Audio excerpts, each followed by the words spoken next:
Doctor, अगर किसी को, जो आपने सिम्टम्स की बात की, अगर इनमें से कोई भी सिम्टम्स दिख रहे हैं, उन्हें महसूस हो रहा है, तो क्या क्या उसके लिए टेस्ट कराए जाते हैं? देखो, एक चीज़ तो ये समझो कि ये सारे सिम्टम जो भी कैंसर से रिलेटेड हैं, वो सारे के सारे बड़े कॉमन हैं। अब जैसे हमने बोला शुरुआत में क्या होगा, सिर्फ थकान होगी, बट वो तो मल्टीफैक्टोरियल है, बहुत सारे लोगों को हो रही होगी। तो ऐसा नहीं कि हर थकान की वजह कैंसर ही होने वाला हो, बट कोई भी सिम्टम जो एक्सप्लेन नहीं हो रहा है अदरवाइज, मतलब जिसका आपको रीजन नहीं समझ आ रहा यस, कि क्यों हो और रहा वो है। परसिस्ट कर रहा है, बढ़ रहा है, वो रिप्रेजेंट कर सकता है कैंसर कैंसर। को। ये इंपॉर्टेंट है।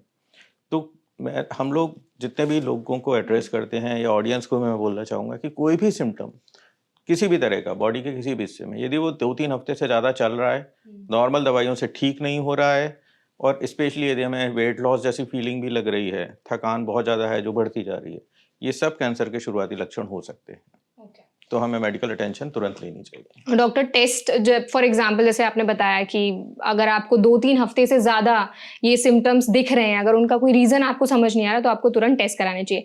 क्या-क्या टेस्ट कराए जाते हैं? पहले क्या स्टेप्स होते हैं? देखो, सबसे पहले तो आप ये देखोगे कि किस वजह, किस मतलब वो जो सिम्टम है वो किस ऑर्गन से रिलेटेड है। जी। जैसे हम मान लें लंग कैंसर की स्पेशली अगर हम शुरुआत है। ब्लड कैंसर की बात करें तो? हाँ, ब्लड में क्या होता है, थकान होगी, तो सबसे पहले आपकी शुरुआत होगी एक नॉर्मल टेस्ट जिसे हम बोलते हैं हीमोग्राम जी। या सीबीसी, कंप्लीट ब्लड काउंट या हीमोग्राम। नॉर्मली हमें वहीं से आइडिया हो जाता है। वो बताता है कि हीमोग्लोबिन क्या है, डब्ल्यूबीसी क्या है, प्लेटलेट काउंट क्या है, पेरिफेरल स्मीयर उसका पार्ट है। तो माइक्रोस्कोप में पैथोलॉजिस्ट देखता है और वो कमेंट करता है। तो नॉर्मल जो ब्लड कैंसर की यदि हम बात करें, तो सबसे पहला टेस्ट और सबसे एसेंशियल टेस्ट जो है, वो एक नॉर्मल हीमोग्राम है। Haemogram test, yes. ओके। फिर उसके बाद भी और कुछ टेस्ट होते हैं? अगर यस। हीमोग्राम टेस्ट में समझ आ रहा है कि हाँ, कुछ तो गड़बड़ है बॉडी में, फिर क्या-क्या देखिए, टेस्ट होते ब्लड हैं? कैंसर से रिलेटेड यदि हम बात करते हैं, तो किसी भी कैंसर में सबसे पहले 2 चीज़ें होती हैं, आपने भी सुना होगा, एक स्टेज होता है, एक ग्रेड होता है। जी। तो ब्लड कैंसर में यूजुअली हम लोग जो उसके बाद जाते हैं कि हमें लगा हीमोग्राम पे कि कैंसर हो सकता है, तो नॉर्मली एक दूसरा टेस्ट जो उसके बाद होता है, वो होता है बायोप्सी। आप बायोप्सी या तो किसी लिम्फ नोड से लेते हैं या बोन मैरो से करते हैं। फिर ये देखने के लिए कि पूरे शरीर में कहाँ-कहाँ फैला हुआ है, तो कई सारे लोगों में एक दूसरा टेस्ट होता है जिसे बोलते हैं PAT CT scan.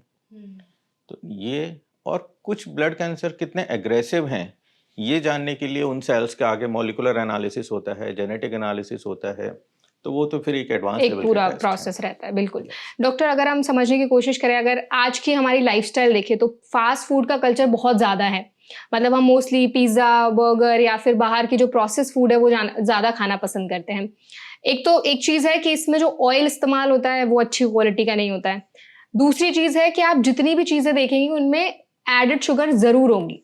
Even if एक प्रोडक्ट है जो नमकीन है, चिप्स है, लेकिन उसमें एडेड शुगर ज़रूर होगी। तो ये जो रीज़न है, इसका क्या रीज़न हो, ये जो चीज़ है, इसका क्या रीज़न हो सकता है? आपने जो सवाल पूछा उसमें 3 अलग-अलग जो हैं वो न्यूट्रिशनल कंपोनेंट्स आ रहे हैं, तीनों हार्मफुल हैं। पहला, जैसे आपने नाम लिया कि ऑयल है जो रीयूज़ हो रहा है, ट्रांस फैट बढ़ता चला जा रहा है उसके, तो वो अपने आप में बहुत हार्मफुल है, क्योंकि हीटिंग के दौरान कई सारे केमिकल्स उनमें जनरेट होने लगते हैं। नॉर्मली ये जो बल्क में जो प्रोसेस होता है, जिसमें ऑयल लेते हैं उसमें बनाते हैं ये सारे लोग, वो कहीं न कहीं पाम ऑयल बेस होते हैं। वो अपने आप में हार्मफुल है।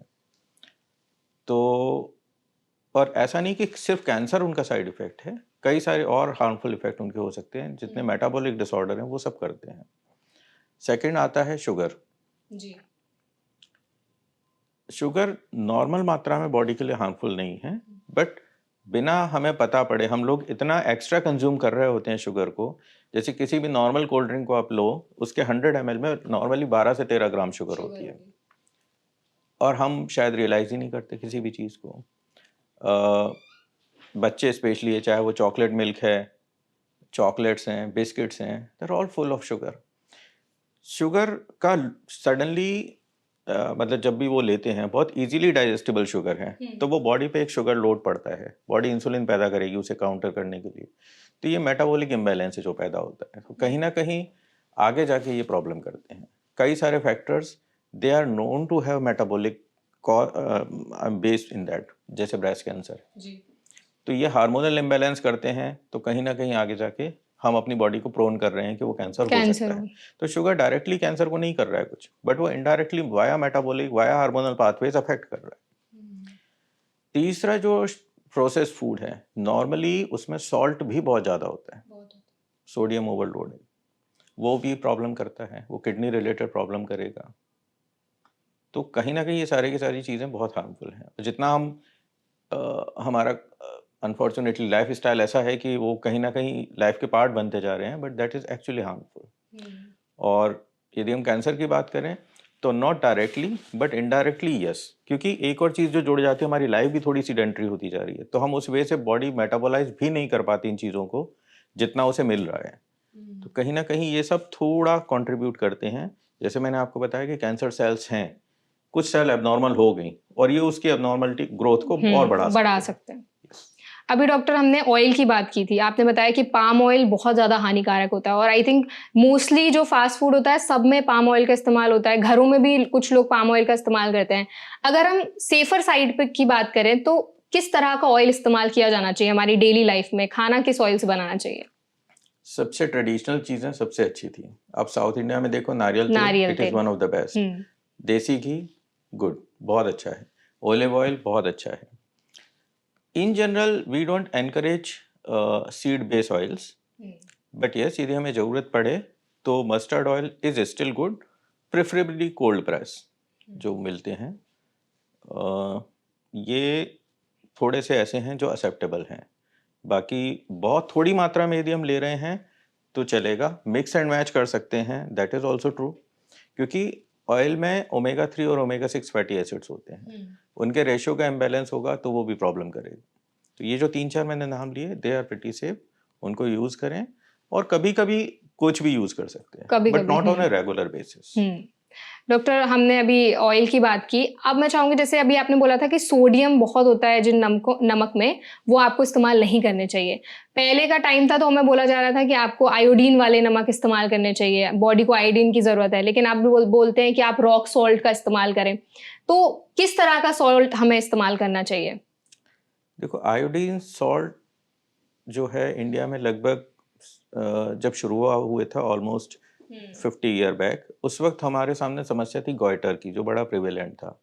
और उस वक्त ये पाया गया कि यदि नमक को फोर्टिफाइड कर देते हैं आयोडीन से, तो बहुत आराम से आयोडीन सबको मिल रही है, तो वो गॉइटर की समस्या भी खत्म हो रही है। तो वहाँ पे हमारा पर्पस दूसरा था। अब जो हम बात कर रहे हैं कि लोग बोलते हैं कि रॉक सॉल्ट पे वापस आ जाएं, तो ऐसा कुछ नहीं है कि उससे बहुत बड़े बेनिफिट मिलने वाले हों। ओवरऑल इम्पॉर्टेंट ये है कि सोडियम इंटेक कितना हो रहा है।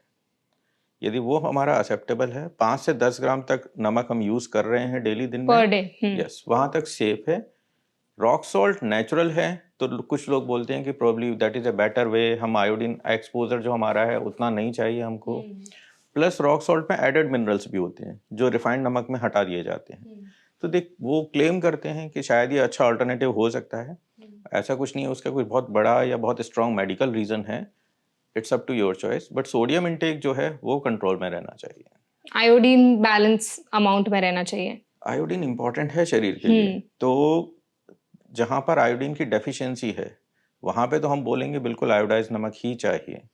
बट अब जैसे हम लोग प्लेन्स में हैं या हमारा खाना वेरिड है, अलग अलग मल्टीविटामिन और कुछ ले पा रहे हैं, तो हमें उतनी ज़रूरत नहीं है। तो यदि चाहें तो रिप्लेस कर सकते हैं। बट जो हिली एरियाज़ हैं जहाँ आयोडीन नहीं मिलता है, कमी है, वहाँ पे तो हम बिल्कुल बोलेंगे कि वो उनको आयोडाइज्ड नमक ही चाहिए, क्योंकि उसके बेनिफिट ज़्यादा हैं। ओके डॉक्टर, हमने लाइफस्टाइल की हम इतनी बात कर रहे हैं, आजकल हम अगर आप देखें तो जब हम फूड पैक करते हैं तो मोस्टली लोग एल्यूमिनियम फॉइल का इस्तेमाल करते हैं। आजकल जब हम ऑफिस जाते हैं, सब लोग ऑफिस जाते हैं तो एल्यूमिनियम फॉइल का इस्तेमाल करते हैं। तो ये जो एल्यूमिनियम फॉइल है उससे भी कैंसर, यानी कि ब्लड कैंसर जो वो ट्रिगर हो सकता है? देखो, बहुत रिमोट चांस है एक्चुअली। इट्स एल्यूमिनियम फॉइल, ये हम बात करें या कोई भी करें, प्रॉब्लम ये है कि एक्सपोजर एक जगह नहीं है। एल्यूमिनियम का बर्तन भी यूज कर रहे हैं, कई बार खाने में नॉन स्टिक उसमें बन रहा है, नहीं नॉन स्टिक तो अलग हो गया, उस पर तो कोटिंग है। कई बार घरों में पहले एल्यूमिनियम के बर्तन भी यूज होते थे, तो ऐसे एल्यूमिनियम का बहुत ज़्यादा यूज होने लगा था। कोई भी फॉइल है, चाहे वो एल्यूमिनियम हो या प्लास्टिक है, यदि हम उसमें स्पेशली क्या होता है ना, हम गर्म खाना रख के पैक कर देते हैं कि गर्मी बनी रहे, वहाँ पे ये चांस होते हैं कि यदि क्वालिटी अच्छी नहीं है तो वहाँ से वो कुछ because of heat chemicals release होने लगेंगे, खाने में मिलेंगे। एंड एकदम या एक आध बार में नहीं करेंगे, but if we are continuously expose, लगातार लंबे समय तक हो रहा है, तो वो अपने हार्मफुल इफेक्ट करेंगे। मतलब इससे चांसेस तो हैं कहीं ना कहीं ट्रिगर होने के। देखिए, जैसे मैंने बताया कि कैंसर का जो बेसिक है वो ये है कि हमारा डीएनए चेंज हो रहा है, नॉर्मल से एबनॉर्मल हो रहा है। नॉर्मली एक स्टेप की प्रोसेस नहीं है, मल्टीपल स्टेप्स हैं। कोई सेल सडनली कैंसरस नहीं होगी, वो धीरे धीरे धीरे धीरे धीरे होगा, और ये सारे फैक्टर उस प्रोसेस को कहीं ना कहीं पुश कर देते हैं, ट्रिगर करते हैं। तो कैंसर होने के चांस बढ़ जाते हैं।